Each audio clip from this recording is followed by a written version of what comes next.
The sun does not set over the Giza plateau. It slides sideways, casting long shadows from the ancient limestone. The Great Pyramid stands still, wrapped in light that does not change, even as time does. Most believe it was built around 2500 BCE under Pharaoh Khufu. Its shape is familiar: 4 sides rising to a point, a triangle from every angle. But the stone does not speak. What remains unspoken begins with a number. The pyramid aligns to true north with a margin of error so small, modern engineers cannot easily replicate it. It deviates less than 4 minutes of arc from true north. That level of precision, achieved without telescopes, without compasses, remains unexplained. It also stands almost exactly on the intersection of the longest line of latitude and the longest line of longitude on Earth. Not a few meters away, not slightly off, precisely there. GPS technology today can confirm this. But how did anyone know then? Each of the 2.3 million stones, weighing an average of 2.5 tons, was placed with such accuracy that a razor blade cannot fit between them. No binding mortar holds them, only pressure and time. Inside, no writings exist, no hieroglyphs, no record of construction. A pharaoh's name is etched only once, faintly and possibly later. Outside, the pyramid looks like it has 4 sides, but under certain light, only at dawn or dusk during equinox, it reveals something else. Each side subtly dips inward, forming 8 distinct faces. This was not noticed by most scholars until aerial photography captured it. No one knows why. If the Great Pyramid was a tomb, why does it contain no body? Why no markings? Why such mathematical perfection? One researcher measured the pyramid's height and multiplied it by 43,200, a number derived from precession cycles, and found it equals the polar radius of Earth. Coincidence or calculation? Some scientists suggest ancient builders may have used tools or knowledge now lost. Others dismiss the anomaly altogether. But the numbers remain. The question is not just how, it is why. If this was meant only as a tomb, then what was buried beneath the numbers? Tonight, let's wander where no maps can guide us. Welcome to Forgotten History.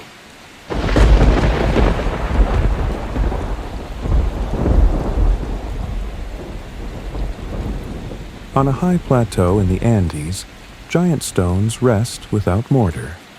They press together so tightly that not even a knife blade fits between them. The walls of Sacsayhuaman, above the ancient city of Cusco, remain standing after centuries of earthquakes, invasions, and time itself. Each block is unique in shape, yet all interlock perfectly, like a frozen puzzle without a blueprint. Mainstream archaeology attributes the construction to the Inca around the 15th century. But many of the largest stones, some weighing over 100 tons, predate the Inca themselves. These stones were not transported from nearby quarries. Some were dragged from over 20 kilometers away, across mountainous terrain. There are no written records explaining the method. No wheels, no pulleys, no cranes. Oral traditions mention that the stones walked into place, guided by sound or ritual. Under magnification, researchers have observed a strange property. Certain edges appear glossy, almost melted. A chemical analysis in the early 2000s revealed signs of silicate vitrification on several contact surfaces.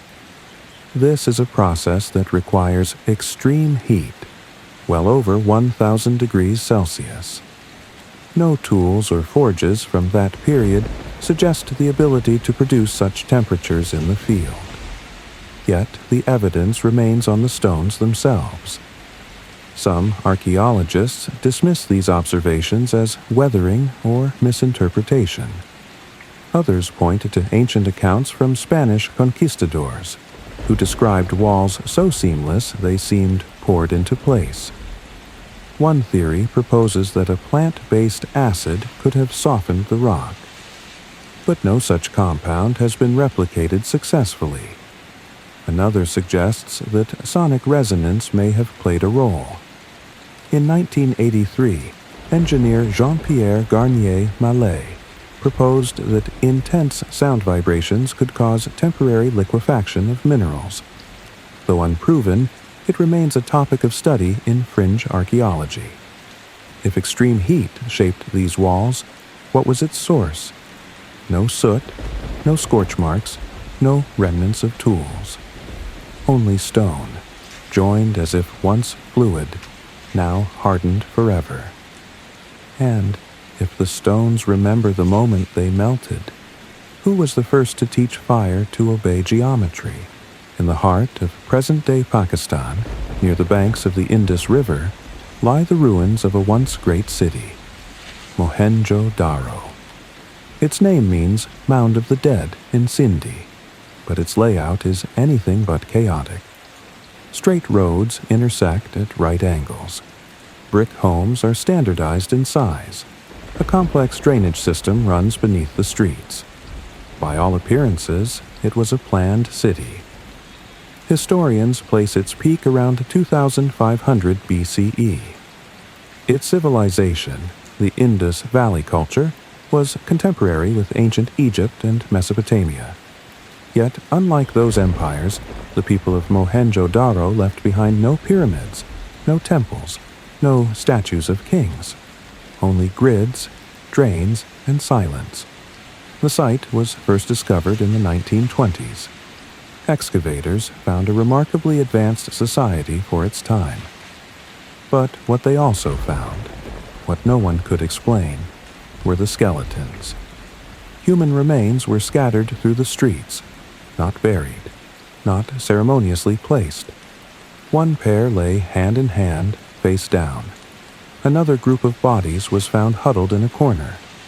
Most showed no signs of violence, no cuts, no breaks, only sudden death. Even more strange, the skeletons registered background radiation levels higher than expected. A 1960s survey conducted by the Indian Atomic Energy Commission noted small but unusual traces of radioactivity in the soil and remains. This discovery was widely debated. Some claimed contamination from nearby uranium deposits. Others suggested post-industrial exposure.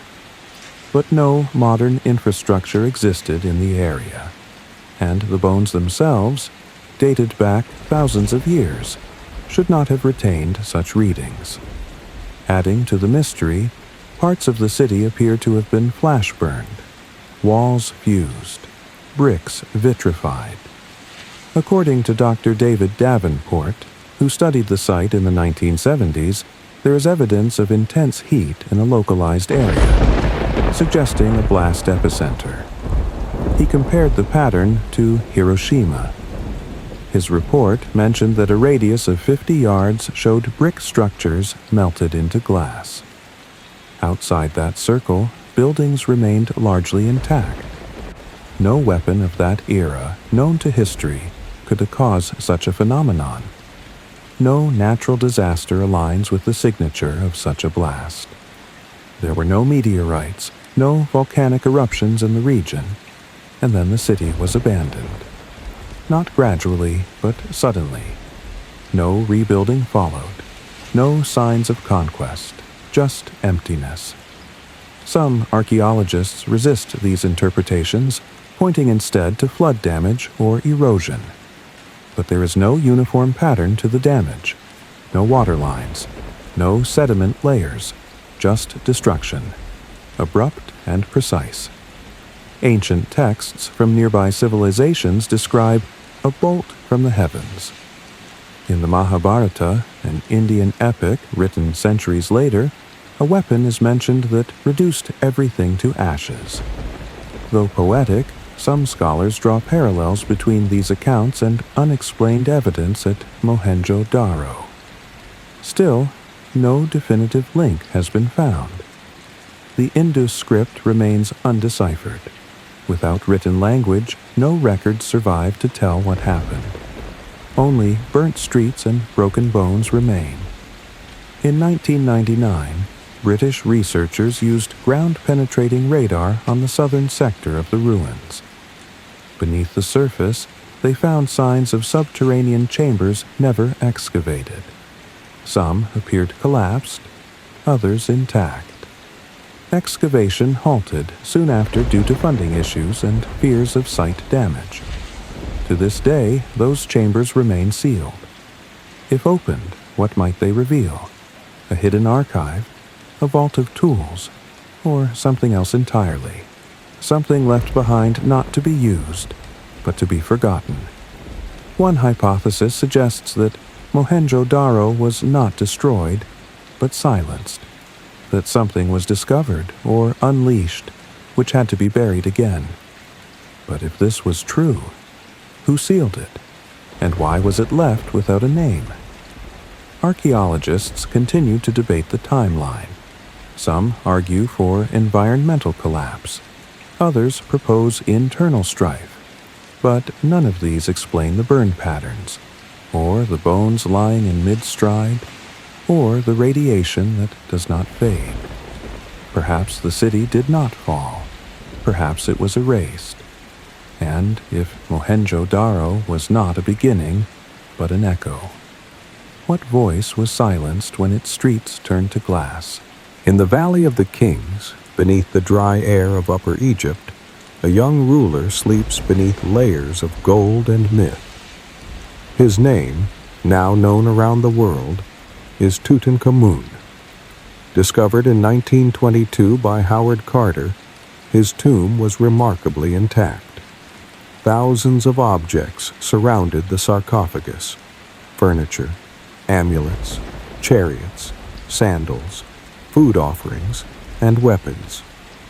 Among these artifacts lay a blade. Slim, elegant, wrapped in linen, its hilt bound in gold, and its sheath etched with fine designs. But it was not the beauty of the dagger that caught attention. It was the material. The blade was made of iron.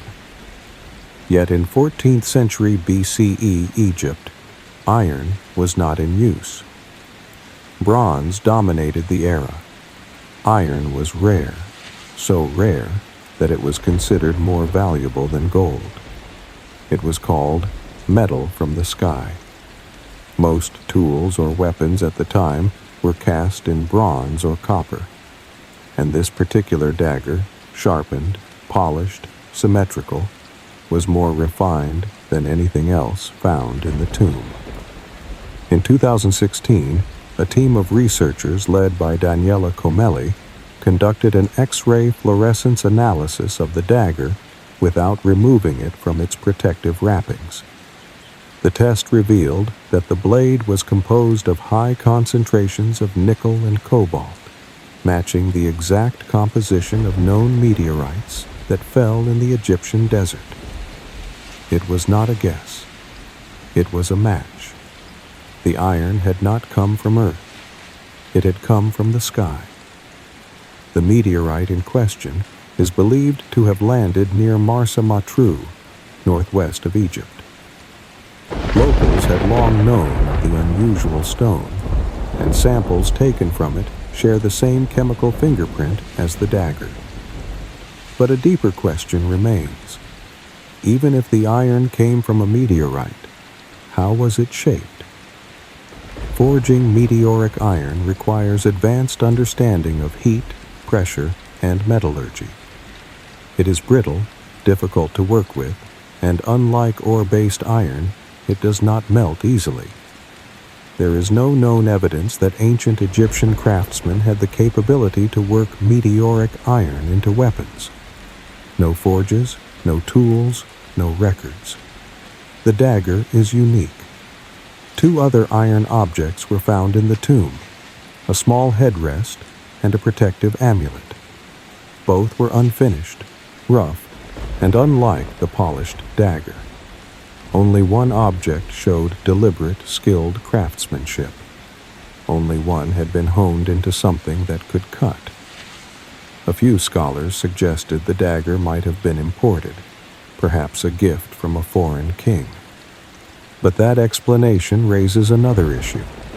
If it was foreign, where was it made? What civilization in the 14th century BCE had both the meteorite and the knowledge to shape it? In the royal archives of Amarna, diplomatic letters describe precious exchanges between Egypt and its neighbors. Metals, jewelry, and weapons were among the gifts, but none describe a dagger of this kind. Later analysis revealed something else. The iron used in the dagger came from a specific class of meteorite, octahedrite, with distinct crystalline structures. Cutting and polishing such iron without shattering it would have required tools or techniques not yet known to archaeologists. The precision of the blade, the shape of the hilt, and the balance of weight suggest the work of an experienced smith. But no comparable smiths existed, not in Egypt, not in the Levant, not in the Aegean. So, who made the dagger? One theory points to the Hittites. Based in Anatolia, they are considered among the first to experiment with iron. But their surviving artifacts show a primitive quality, rough, uneven, crude. Nothing like the blade found in the tomb. Another theory suggests that the blade may have been a family heirloom, passed down from an earlier, forgotten age. If true, it means the blade is older than the pharaoh himself, perhaps even older than the dynasty.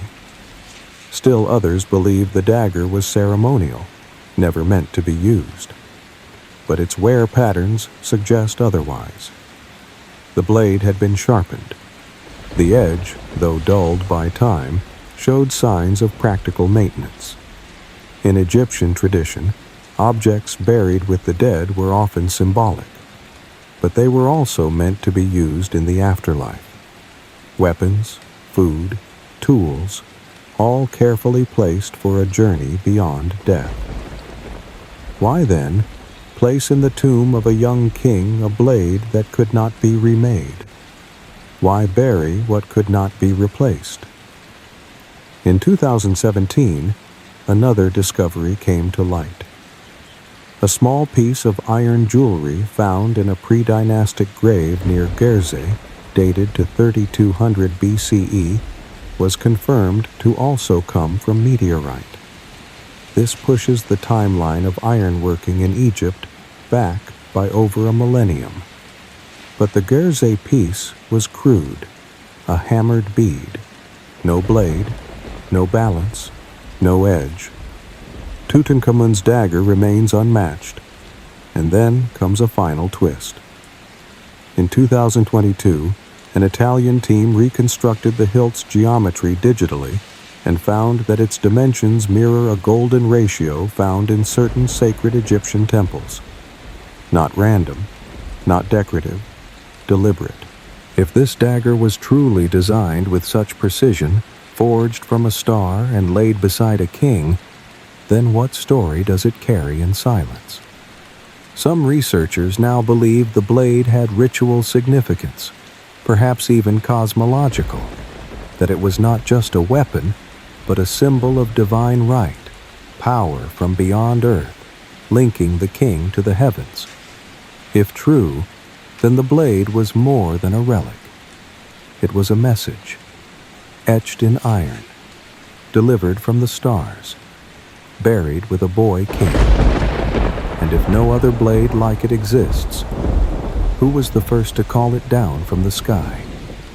In 1929, as workers sorted through a bundle of old charts and navigational tools in the Topkapi Palace Library in Istanbul, one object stood out. A worn piece of gazelle skin, roughly 90 centimeters wide, marked with colorful drawings, compass roses, and a sweeping depiction of lands and oceans. The document was signed by an Ottoman admiral named Piri Reis. It bore the date 1513, and it showed something impossible. Among the carefully inked coastlines, West Africa, the eastern parts of South America, and the northern fringe of Antarctica appeared. But this was not the Antarctica known to modern maps, covered in an ice sheet kilometers thick. Instead, the landmass was shown as free of ice, with rivers, mountains, and valleys accurately represented along its shore. Officially, Antarctica was not discovered until 1820, and no one had charted its subglacial coastline until the mid-20th century, when sonar and satellite imaging revealed the hidden contours beneath the ice. Yet on Piri Reis's map, those very features seem to appear more than 300 years before Antarctica entered European awareness. In 1960, U.S. Air Force cartographer Charles Hapgood studied the Piri Reis map and noted this anomaly. With the help of a team of geographers and mathematicians, he overlaid the map's southern coastline with seismic surveys conducted by the Swedish-British Antarctic Expedition in 1949. The alignment was uncanny. The rivers and mountains on the map corresponded closely to the Queen Maud Land coast of Antarctica, as it would appear without its ice cover. Hapgood proposed a radical theory, that the Piri Reis map was not original, but a copy, drawn from much older charts, possibly from a lost civilization with advanced geodetic knowledge. He cited the map's use of spherical trigonometry, its projection style resembling modern Mercator principles, and its corrections for the curvature of the Earth, features unknown in early 16th century cartography. Mainstream historians responded cautiously. They acknowledged the map's remarkable features, but cautioned against overinterpretation. Some suggested the southern continent was misidentified, perhaps extrapolated from distorted reports of South America. Others posited that chance similarities explained the resemblance. But questions remained. If the coastline of Queen Maud Land was not visible to explorers until the ice receded, tens of thousands of years ago during the last interglacial period, how could such details appear on a map from the age of sail? Adding to the mystery, the map includes annotations by Piri Reis himself. He claims his sources included maps drawn by earlier seafarers, from the time of Alexander, and describes some as from the ancient kings of the sea. He mentions 20 charts and one map of Columbus, but does not name any of the supposed ancient originals. The map shows no grid lines, no scale bar, yet its proportions, when corrected for projection, align with modern coastlines. Some regions, such as South America, are distorted, while others, like the African West Coast, are almost perfect. In 1953, the U.S. Hydrographic Office declared that parts of the map were in accordance with the results of the most accurate survey of the coast of Queen Maud Land. This statement caused a stir in the media, but received little attention from academia. Skeptics argue that no known civilization prior to modern times had the tools to survey and record an ice-free Antarctica. The last time the continent was free of ice, during the Pleistocene, predates all recorded human history. So, if this map was truly based on ancient knowledge, then it must have been copied and recopied through generations, until Piri Reis inked it onto skin in 1513. But this raises another problem. Ancient maps are fragile. Parchment decays, skin dries, clay tablets shatter. How could such detailed data have survived for tens of thousands of years? And more importantly, who made the original? Some have pointed to the myth of Atlantis, described by Plato as a seafaring civilization that vanished beneath the sea. Others have proposed a forgotten polar civilization, perhaps one that migrated from the south before the ice returned. But no archaeological evidence supports such theories. Others suggest that the Piri Reis map might be one piece in a larger puzzle. Several other ancient maps, such as the Oronce Fine map of 1531, the Zeno map of 1380, and the Buachi map of 1737, also depict southern land masses that resemble Antarctica, some even showing interior mountain ranges. Could these be fragments of a lost cartographic tradition?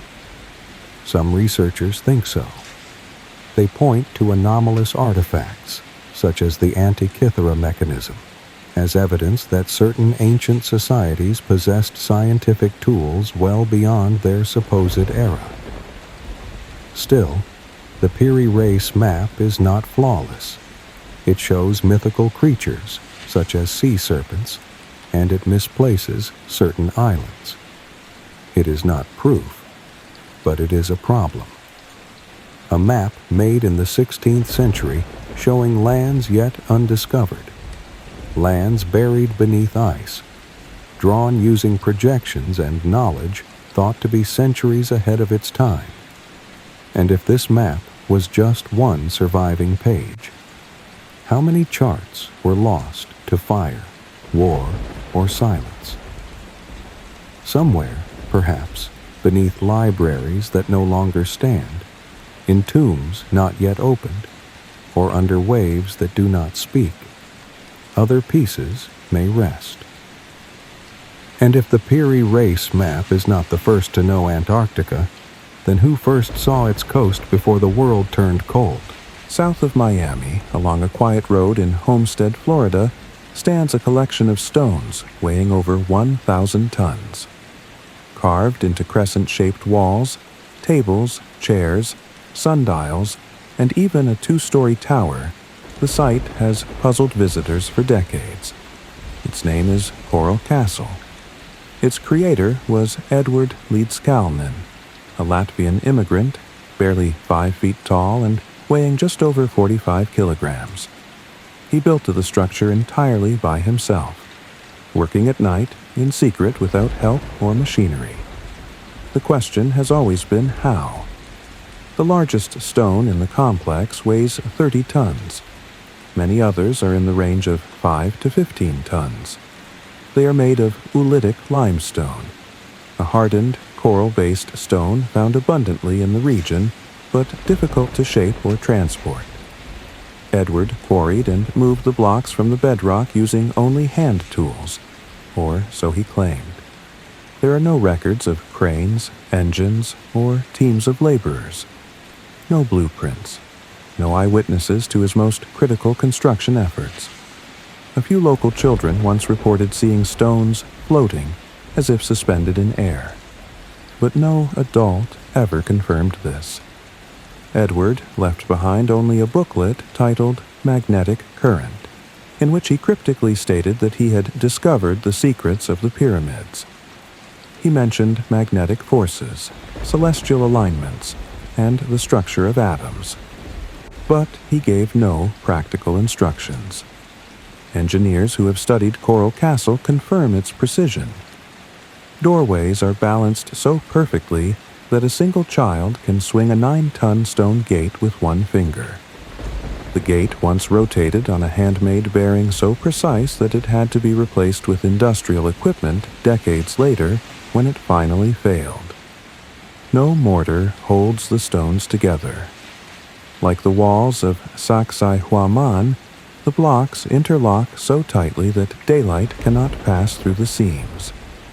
Each stone appears hand-shaped to fit uniquely with its neighbors.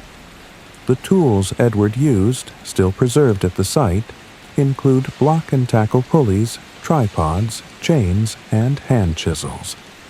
but none explain the sheer force required to lift and position stones of that size.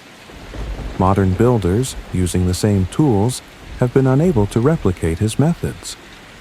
More curious still, Edward worked at night, shielding his work with tarpaulins strung between trees and wooden walls. He claimed he wanted privacy. Some suggest he feared industrial espionage. Others believe he was hiding something far more unusual. In a 1986 report, structural engineer Joe Bullard proposed that Leedskalnin may have used acoustic levitation, manipulating sound waves to neutralize gravity. While highly speculative, the concept has been tested in laboratories, where small objects are suspended using high-frequency sound. But no such device has been found on the grounds of Coral Castle. Another theory points to magnetic anomalies in the region. Compasses behave irregularly near the site. Edward's notes repeatedly reference magnetism as a key force. He believed that all matter consisted of individual magnetic particles that could be directed. In 1998, a team from Florida International University conducted magnetic field mapping at Coral Castle. They confirmed low-level anomalies, but found no consistent pattern. Their conclusion: natural variations in limestone composition, not evidence of manipulation. And yet, no one has fully explained how Edward built the castle alone.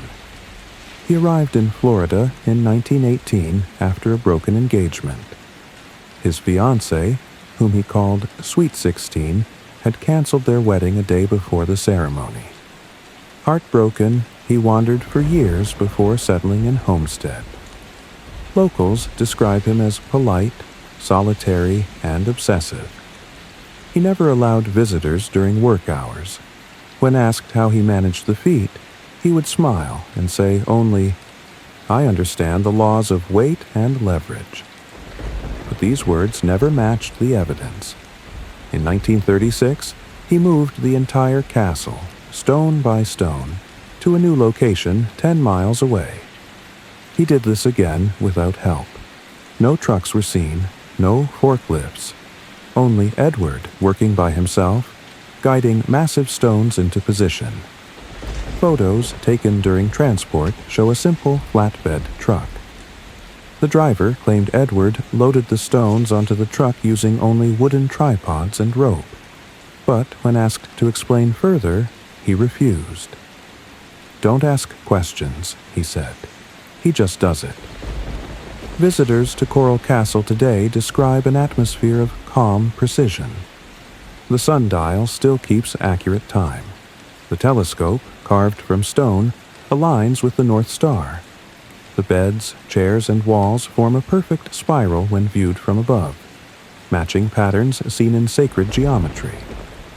Was Coral Castle a monument to lost love or something else? If it was grief that moved him, why not build something lighter, easier? Why not write a poem or carve a statue? Why 1,100 tons of stone? Why in silence? No one has found secret machinery hidden in the walls. No wires, no motors, no advanced tools, but the mystery remains. If Edward Leedskalnin truly discovered a forgotten principle, something older than modern physics, then Coral Castle is not a puzzle. It is a key. And if stones can rise without sound, without force, who first whispered to them to move? In the Temple of Hathor at Dendera, carved deep into the walls of a hidden chamber, a strange relief catches the eye. It shows a figure holding a bulb-shaped object, from which a serpent emerges. The image is framed by what appear to be cables, pillars, and what some believe to be an insulator. In front of the bulb, a man raises his hands as if in worship or command. To the untrained observer, it might resemble an oversized light bulb, complete with filament, base, and cord. The chamber where the relief is found lies below the temple's main structure. Accessed by a narrow staircase and illuminated now only by artificial lighting, it was once sealed off entirely. Mainstream Egyptologists describe the image as a representation of the myth of Harsamtis, a snake deity emerging from a lotus flower. According to this view, the serpent symbolizes life, energy, or the sun's journey. The bulb is interpreted as a stylized lotus, the base a ceremonial platform. But alternative interpretations have persisted. Since the 1960s, researchers outside academic circles have suggested that the Dendera reliefs depict a form of ancient electrical lighting. In 1992, engineer Alfred D. Bielik proposed that the reliefs showed a functioning cathode ray tube, using what he termed an ancient electrical principle.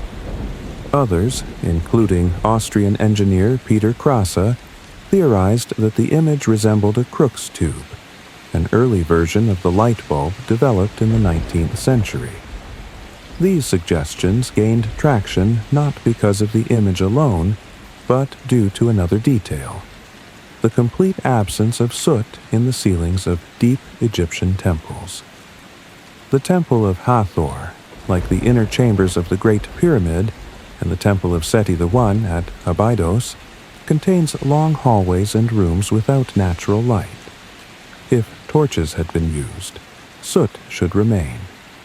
Over time, even the cleanest flame leaves residue. Yet these chambers show almost none. Modern measurements confirm that the air quality and surface material inside many temples exhibit no carbon traces consistent with long-term torch use. Some Egyptologists argue that polished copper mirrors were used to reflect sunlight into the depths of temples. However, this method loses effectiveness quickly over distance and requires constant alignment. Experiments in the 1980s using similar mirrors showed that even with ideal weather, light cannot be bounced more than 50 meters without significant loss. If no soot is present, and mirrors are impractical, what lit the chambers? In 2000, a team of Czech researchers attempted to recreate the Dendera device using simple materials available in ancient Egypt: copper wire, vinegar as electrolyte, and a glass container. They produced a weak electrical charge, but not enough to generate visible light. Others tried to model the Dendera image as a form of plasma discharge lamp. Their results were inconclusive. Still, the idea persists. The ancient Egyptians understood static electricity. Their use of resin, fur, and gold in ceremonial objects hints at some grasp of conductive and insulative materials. Hieroglyphs describe divine fire and beams of light used in rituals, though these terms are typically considered metaphorical. In 1934, archaeologists uncovered what are now called the Baghdad batteries, ceramic pots containing copper cylinders and iron rods, dating back to the Parthian era. When filled with an acidic solution, they produce small voltages. Although their function remains uncertain, their existence proves that rudimentary electrical cells were known in the ancient world. Could such technology have existed earlier in Egypt? There is no direct evidence, no preserved light fixtures, no filaments, no electrical wires, only carvings.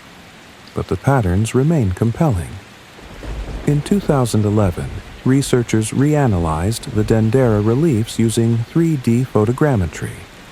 They found no tool marks inconsistent with typical carving techniques, but did confirm that the bulb-shaped objects were recessed deeper than surrounding figures, perhaps indicating their symbolic significance. If the Egyptians were only telling stories, why emphasize these particular shapes? Why bury them in an underground chamber, far from casual visitors, surrounded by other symbols of cosmic power? One hypothesis is that the chamber served as an initiation site, where priests performed rituals meant to invoke light from within. In this context, the images may represent internal illumination, not physical light. But this theory, too, lacks supporting records. There is no clear documentation in papyri, stelae, or tombs describing the function of such devices.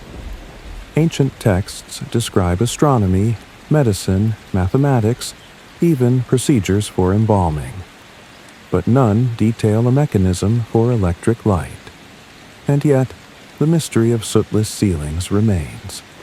In 2015, a project to clean and document the Temple of Seti uncovered even deeper chambers.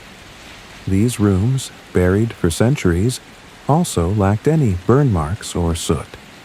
Their walls displayed high-relief carvings as precise and crisp as those in the main temple. How were they carved in darkness? If not by sunlight and not by flame, what source illuminated the chisel? Skeptics maintain that the answer lies in lost techniques, careful venting, or unknown forms of oil-based lamps. Perhaps that is true, but no residue remains. No wicks, no oil. If the Dendera reliefs show a tool, it is one we do not understand. If they are metaphors, they speak in forms strangely aligned with modern shapes. Some have even speculated that these were records from an earlier civilization, older than Egypt, preserved in symbolism. But no such civilization has yet been found. And so the light at Dendera continues to glow in the dark, real or imagined, lost or misunderstood.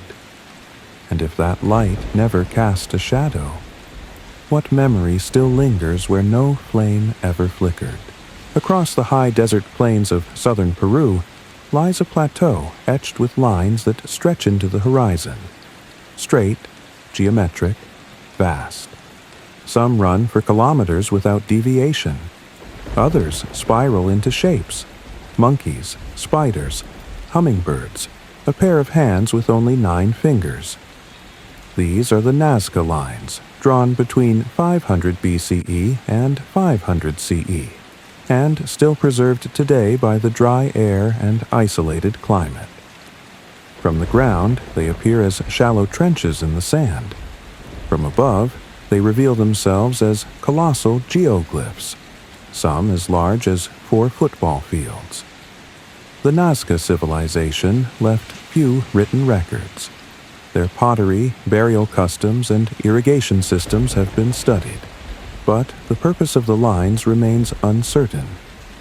The designs are too large to be fully seen from ground level, raising a core contradiction. If they could not view them, why did they make them? When pilots first flew over the Nazca Plateau in the 1920s, they were startled to see the precision of the images. Perfect circles, parallel lines, animal figures drawn with a single continuous trench.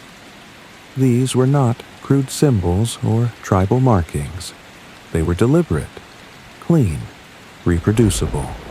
The lines vary in width, depth, and complexity. Some are just a few centimeters deep and 30 centimeters wide. Others are more elaborate, forming interlocking trapezoids or radiating star patterns. Despite the differences, none show signs of hesitation or correction. The creators carved them into a delicate topsoil that required careful planning.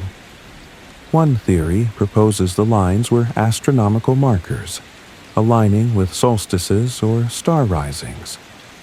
In the 1940s, researcher Maria Reiche suggested that certain lines pointed toward celestial events, and that the figures themselves were a massive astronomical calendar.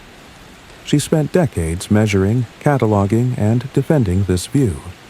But subsequent studies showed that while some lines do align with solstices, many others do not. The data is inconsistent. Another hypothesis claims the geoglyphs are ritual walkways. Archaeologist Johann Reinhard proposed that the lines were meant to be walked, not seen from above. leading to water sources or sacred mountains. In this view, the act of walking the path was more important than the image itself. Yet no wear patterns or footpaths have been found along the lines. Still others suggest the lines mark underground aquifers. Ground-penetrating radar in the early 2000s did detect subterranean water channels beneath certain geoglyphs, but the correlation is incomplete. Not every image sits atop water. Not every water source is marked. Then comes the most striking mystery: their scale. The hummingbird spans 93 meters. The spider, 46 meters. The monkey curls through a 100-meter spiral. These were not incidental drawings. They required planning, surveying, and knowledge of proportions at a scale few civilizations of the time demonstrated. There's no evidence the Nazca had aerial tools. No towers, no balloons, no vantage points high enough to oversee their work. Yet the figures maintain symmetry and alignment. In 1968, Swiss author Erich von Däniken popularized the idea that the lines were made for, or by, beings who could view them from the sky. He suggested the geoglyphs served as landing strips or messages to visitors from above. Though widely dismissed by scholars, the theory lingers in public imagination. A more grounded proposal comes from mathematics. Researchers used fractal geometry to analyze the monkey spiral and found repeating ratios that match certain ancient designs from Mesopotamia and Mesoamerica. While not proof of connection, the patterns hint at a shared understanding of space and symbol. In 2012, drone surveys uncovered dozens of smaller, more intricate geoglyphs hidden beneath later designs. Some of these figures were only a few meters across, suggesting an evolution in scale. Perhaps the Nazca began small, then expanded as their technique developed. But this raises a new question. Without high vantage points, how did they scale up? Experimental archaeologists attempted recreations using stakes, ropes, and simple measurement tools. They succeeded, on a much smaller scale. Yet, even in controlled settings, errors increased with distance. The Nazca builders somehow maintained consistency over vast spaces. Satellite imaging in 2015 revealed another anomaly. Several of the straight lines intersect in a way that forms massive geometric grids. These grids align not with local landmarks, but with astronomical declinations, angles used to chart the position of stars. The correlation was again partial. Not all lines fit the pattern. The figures also avoid overlapping. In hundreds of designs, only a few lines cross or disrupt earlier figures. It is as if each geoglyph was planned with knowledge of its neighbors.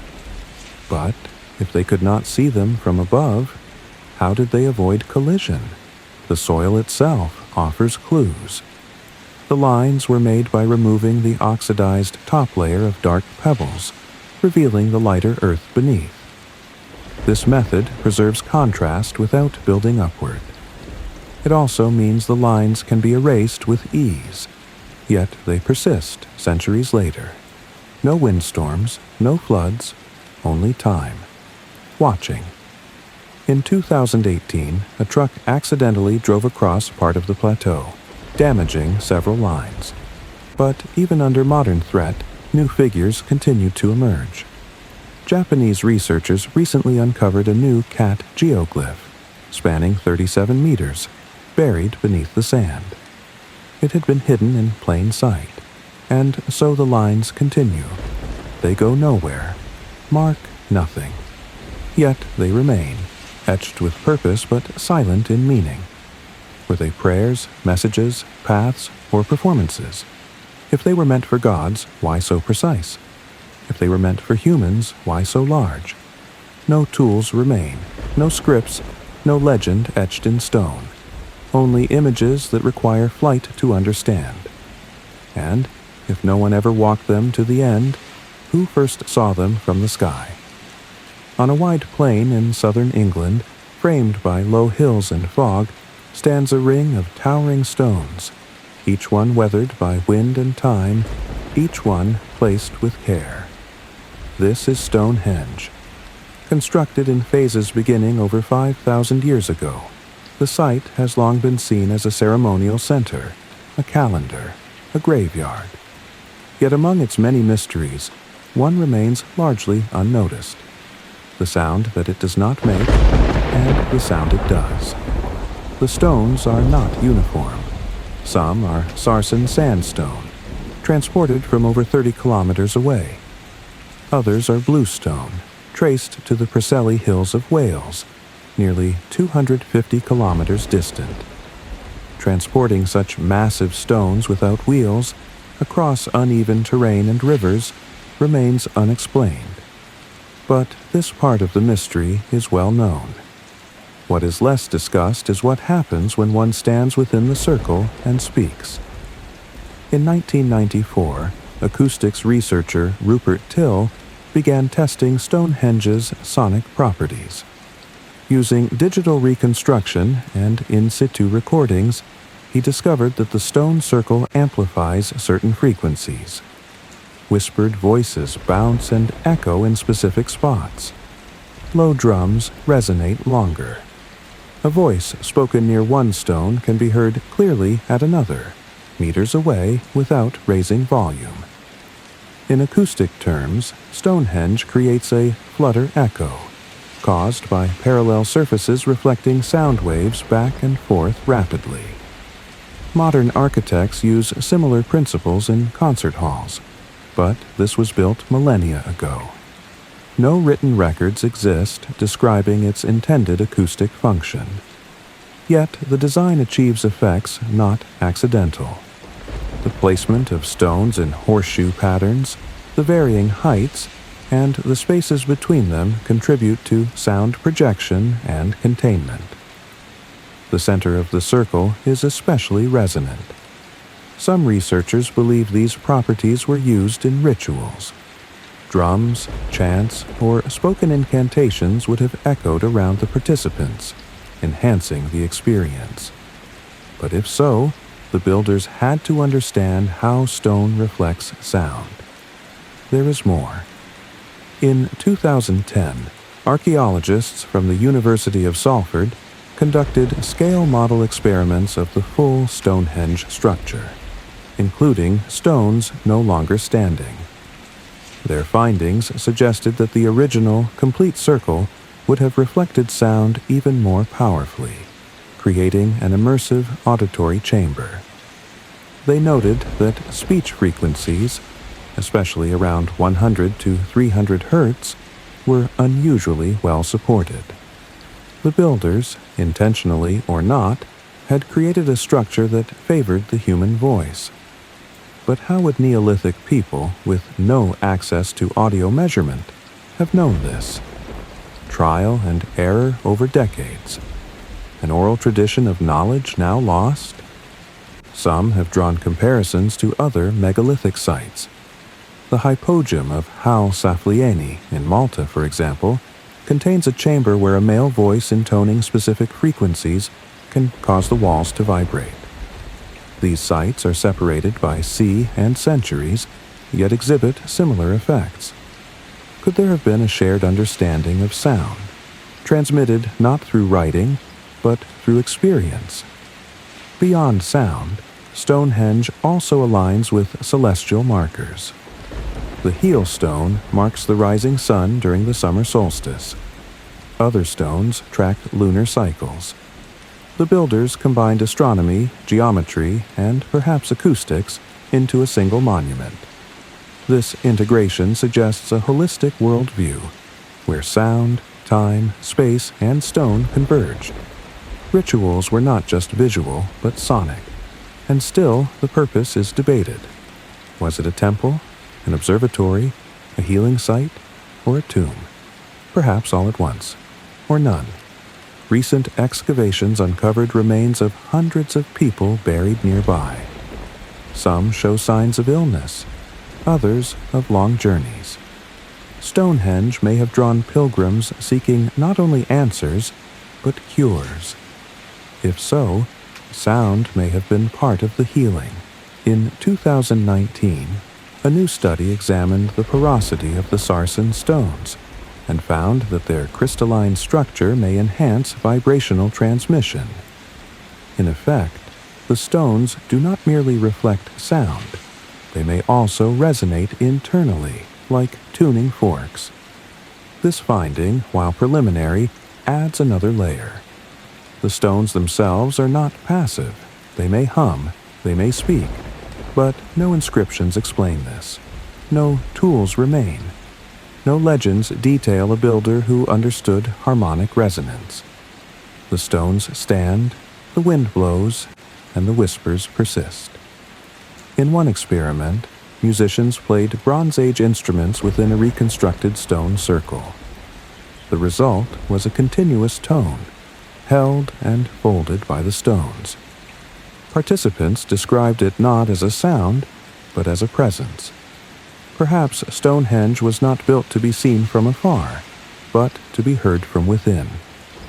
Perhaps it was not a monument to the sky, but a chamber of echoes, where sound and silence braided into something sacred.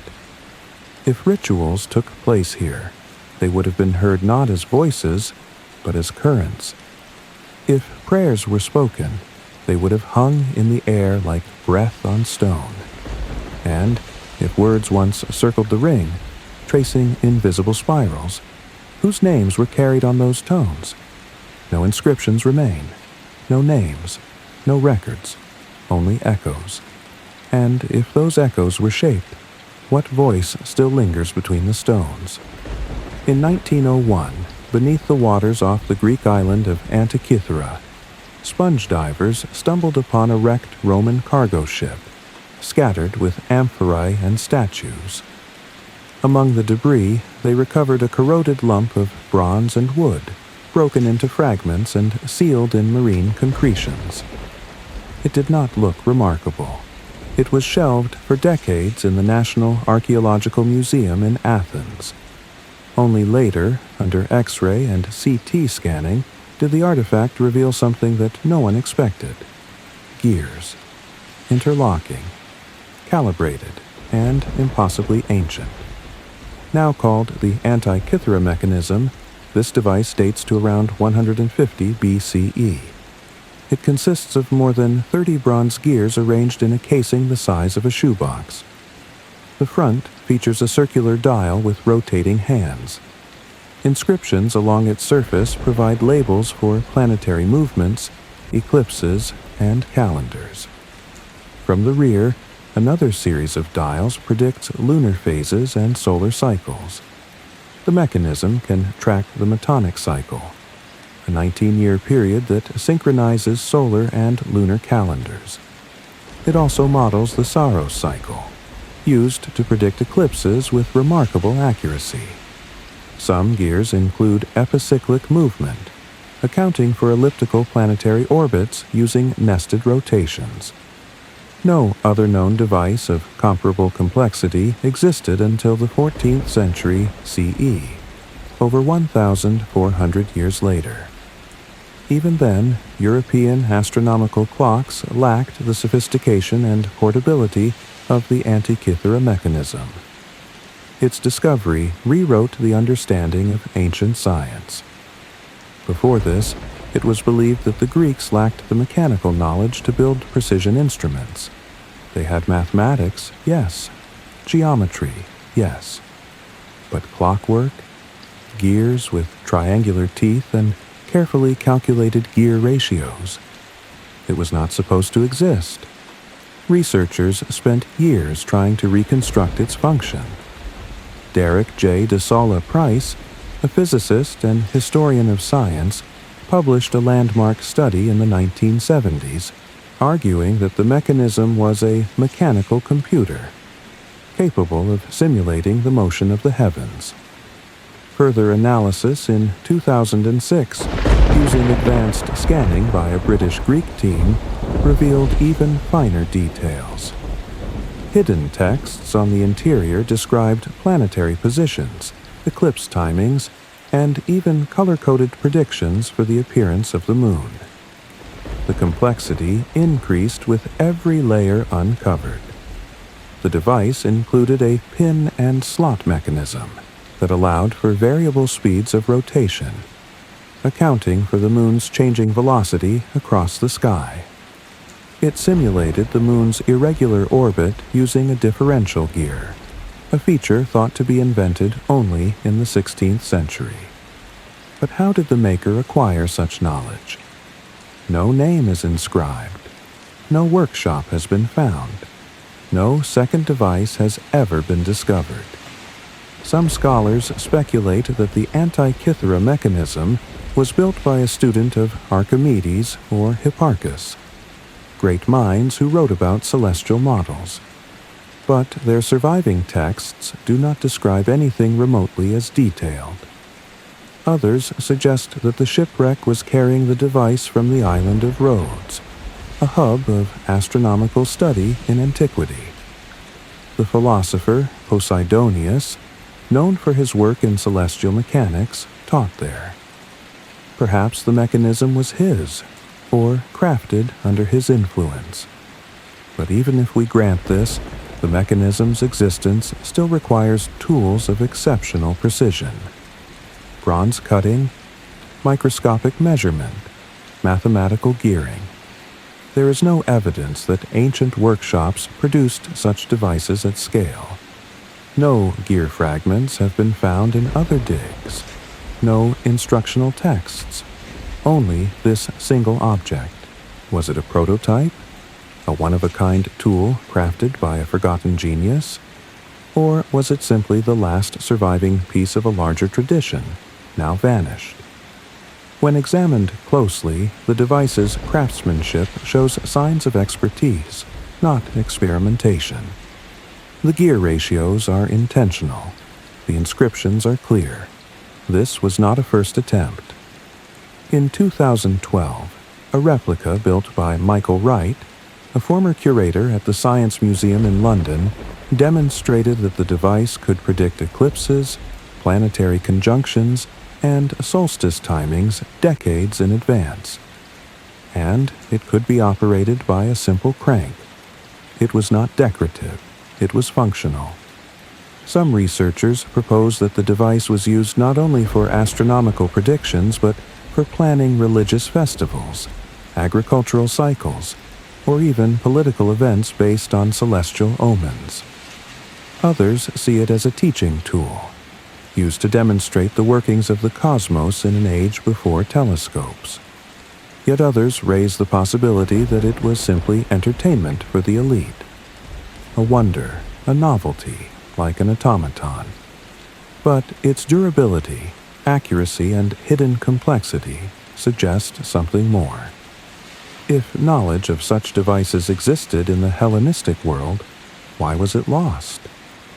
Theories point to the destruction of libraries, such as the one at Alexandria, the fall of the Roman Empire, the rise of traditions that did not value mechanical inquiry. Over time, fragments of knowledge disappeared, but the Antikythera mechanism remains. It raises a single, unrelenting question. How many other devices existed, and where are they now? Beneath layers of earth, beneath the sands, beneath our assumptions. And if one mechanism survived the sea, how many are still lost below? In the quiet city of Santa Fe, New Mexico, nestled between adobe buildings and narrow streets, stands the Loreto Chapel. Built in the late 1800s by French architects and local masons, its Gothic design is striking in a region defined more by desert than by cathedrals. Inside the chapel, sunlight filters through stained glass imported from France, casting colored patterns on wooden pews and tiled floors. But it is not the glass or the altar that draws attention. It is the staircase. Winding upward in a perfect spiral with 2 complete 360-degree turns, the staircase leads from the chapel floor to the choir loft above. It has no central support column, no visible nails, and no metal fastenings. The structure appears to float, each step supporting the next, the entire weight carried only by the base and the tight geometry of the spiral. Carpenters and architects have studied it for decades. Its design defies standard 19th century building practices. The wood, spruce unknown to the region, shows no sign of aging or decay. The grain is tight, the joinery precise, the finish polished yet modest. The legend surrounding it begins in 1878, when the chapel was completed, except for one flaw. The choir loft, constructed more than 20 feet above the floor, had no means of access. Ladders were deemed unsafe. A staircase was needed. But the chapel's compact interior left no space for a traditional stairwell. The nuns who operated the chapel prayed for help. 9 days of novenas passed. On the final day, a man appeared. He carried only a toolbox and asked permission to build the staircase alone. He required no payment and no assistance. The sisters agreed. According to the story, the man worked in silence. He used no nails, only wooden pegs. No scaffolding was erected. The wood, brought by mule or cart, was never identified.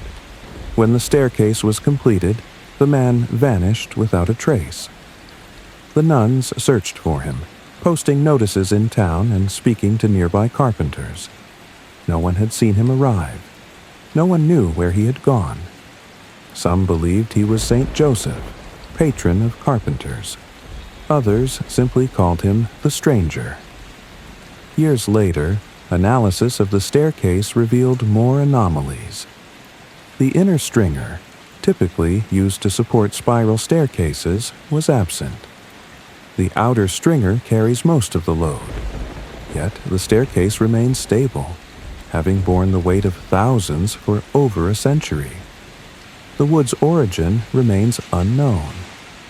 Samples sent to laboratories in the 1990s confirmed it was spruce, but not a variety native to New Mexico or surrounding regions. No records exist of the wood being shipped or purchased. Engineers from multiple universities have attempted to model the staircase's structural integrity. Simulations confirm its strength, but struggle to explain how it resists lateral movement without additional bracing. Some theories suggest that the railing, added years later, may contribute stability. But photographs taken before its addition show the staircase already standing, unchanged. In architectural terms, it should not stand. But it does. In 2007, a structural engineer from Japan visited the site as part of a study on spiral load dynamics. His findings suggested that the load is transferred through a continuous helix of compression, an effect rarely seen in carpentry. He likened it to the spiral of a seashell, where balance is achieved through perfect geometry, not external support. If true, the builder would have required advanced knowledge of spatial physics, decades, if not centuries, ahead of common practice in the American frontier. The staircase includes 33 steps, a number that carries spiritual significance, often linked to the age of Christ at the time of crucifixion. Whether coincidence or intention, no records exist to confirm the builder's design philosophy. The chapel itself was constructed by the Sisters of Loretto, an order founded in Kentucky and known for establishing schools. They were not wealthy. Their resources were limited. Yet the staircase they received, free of charge, remains more refined than those commissioned at great expense in European cathedrals. Could it have been a forgotten master carpenter, traveling anonymously? could it have been a former apprentice of French schools, seeking solitude in the West? Or was it something else? Some claim the staircase was built using techniques now lost, methods that rely on intuition, geometry, and handcrafting rather than plans and machines. Others suggest it was assembled elsewhere, in parts and reassembled in place. But no seams indicate modular construction. The wood itself, curved so precisely, shows no sign of steam bending, a technique used to shape timber. Instead, each piece appears carved, not bent. If tools were used, none were left behind. No records of payment, no ledger entries, no signed marks. The chapel was later sold to a private trust.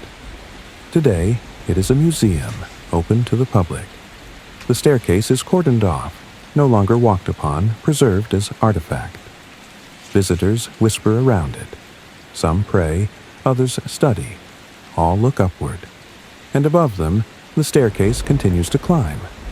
Not to heaven, not to sky, but to a loft where no song has been sung for many years. It leads somewhere. But its path remains a question. And if the builder left no name, who first knew how to climb that way? The sun never fully sets across the Giza plateau. Even in twilight, the edges of the pyramid cast lines that do not fade. Wind slides between blocks unmoved for millennia, carrying with it the same grains of sand that once brushed against the hands that shaped them. In the distance, the Sphinx watches, its features eroded, its eyes unreadable, its silence intact. This is where the journey began. A perfect alignment with the Earth's axis. An angle too precise. A question too old to answer. But it was not only here that the questions lingered. Across oceans and deserts, up through Andes ridges and under Greek waves, in forest clearings and chapel walls, the echoes continued. In every place, something remained. A stone that hummed. A map that remembered land before it froze. A gear that measured time in ways no clock should. Some of the voices were loud, carved lines across entire landscapes, etchings in walls seen only from the air, figures of animals that could not be viewed except from the sky. Other voices were quiet, a spiral of wood with no nails, a blade made from a falling star, a circle of monoliths tuned not to light, but to the resonance of the human breath. None of them spoke in our language, none carried instructions, but all spoke in forms, proportions, shadows, geometry, and always silence. A silence full of presence, like something watching just beyond the edge of sight. Even the devices left behind, those few that survived fire and soil and sea, offered no conclusion. The Antikythera gears, perfectly fitted, spoke only in motion. The staircase in Santa Fe, rising with no support, moved not upward but inward, toward a space between craft and miracle. It is tempting to explain, to name a theory, mark a cause, to say this was built for stars, that was built for gods, and all was made by minds like ours. But every explanation thins at the edges. Each answer trails off into questions that do not fold neatly. If the lines in Peru were not meant to be seen, who walked them? If the ancient light bulbs were only stories in stone, why carve them in the dark? The dust collects, and within it, layers settle. Not chronologically, but acoustically. Not in the order of time, but in the weight of echoes. There are patterns we cannot read because we do not know the language. Not a language of words. A language of arrangement, position, pause. Perhaps we were never meant to solve these things. Perhaps some knowledge was meant to leave a shape, not a statement.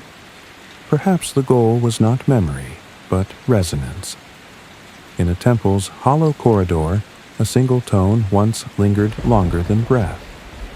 In a chapel's loft, a foot once rose on a stair that should not stand. In a